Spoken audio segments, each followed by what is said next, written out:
Assalamualaikum pelajar hebat. Bagaimana kabarnya?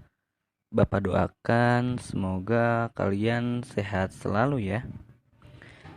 Jumpa lagi dengan saya Pak Yoga dalam mata pelajaran Bahasa Indonesia.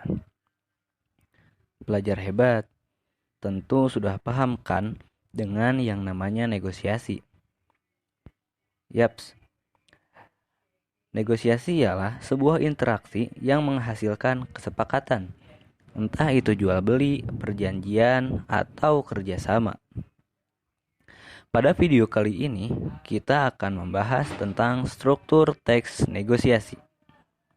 Iya sobat, tidak hanya bangunan, teks juga mempunyai struktur, dan struktur itu yang menjadikan teks tersebut menjadi suatu teks utuh. Pada umumnya, semua teks memiliki struktur khusus, tidak terkecuali teks negosiasi. Teks negosiasi memiliki beberapa struktur di dalamnya. Struktur yang pertama adalah orientasi. Orientasi pada teks negosiasi berisi kalimat pembuka atau ucapan salam. Fungsinya adalah untuk memulai negosiasi. Contohnya seperti Assalamualaikum, permisi, selamat siang, atau ucapan salam lainnya. Tentu tidak nyaman bukan jika lawan bicara kalian langsung masuk ke dalam inti pembicaraan. Dalam kata lain, orang Indonesia senang basa-basi. Struktur teks negosiasi yang kedua adalah permintaan. Permintaan pada struktur teks negosiasi berupa suatu hal yang dibutuhkan atau yang dirundingkan. Misalnya berupa barang atau jasa yang ingin ditawar oleh pembeli. Contoh permintaan dapat berupa, permisi, saya ingin membeli laptop yang bisa digunakan untuk belajar online. Kira-kira ada tidak, Pak?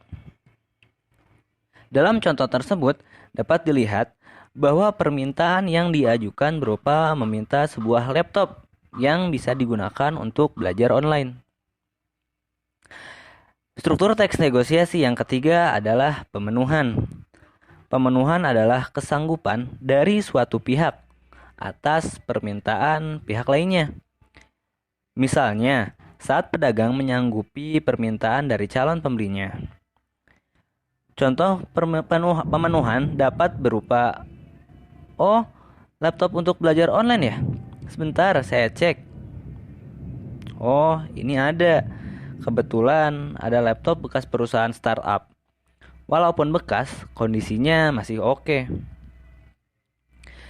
Dari contoh tersebut, dapat kita perhatikan suatu pihak memenuhi permintaan laptop yang diinginkan oleh pembelinya.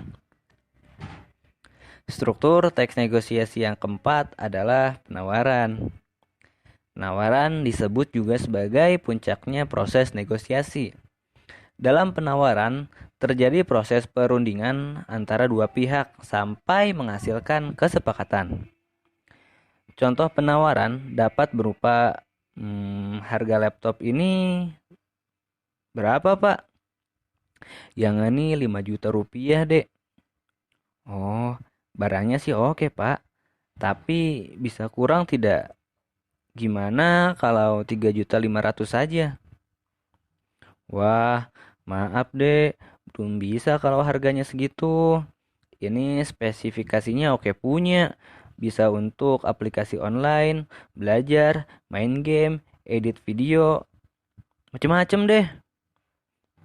Kalau saya kasih 4 juta, pasnya bagaimana?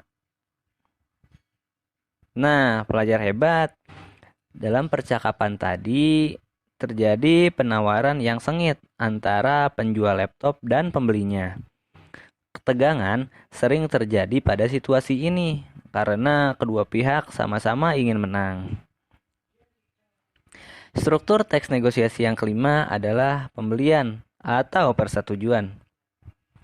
Di bagian pembelian ini, satu pihak boleh menentukan untuk menyetujui proses negosiasi atau tidak. Kesepakatan yang dilakukan kedua pihak menjadi penentu apakah negosiasi sepakat atau tidak. Contoh, Pembelian atau persetujuan dapat kita lihat seperti ini. Harganya boleh dikurangi lagi tidak? Kalau boleh, 3.800.000 saya bayar tunai sekarang. Wah, gimana ya?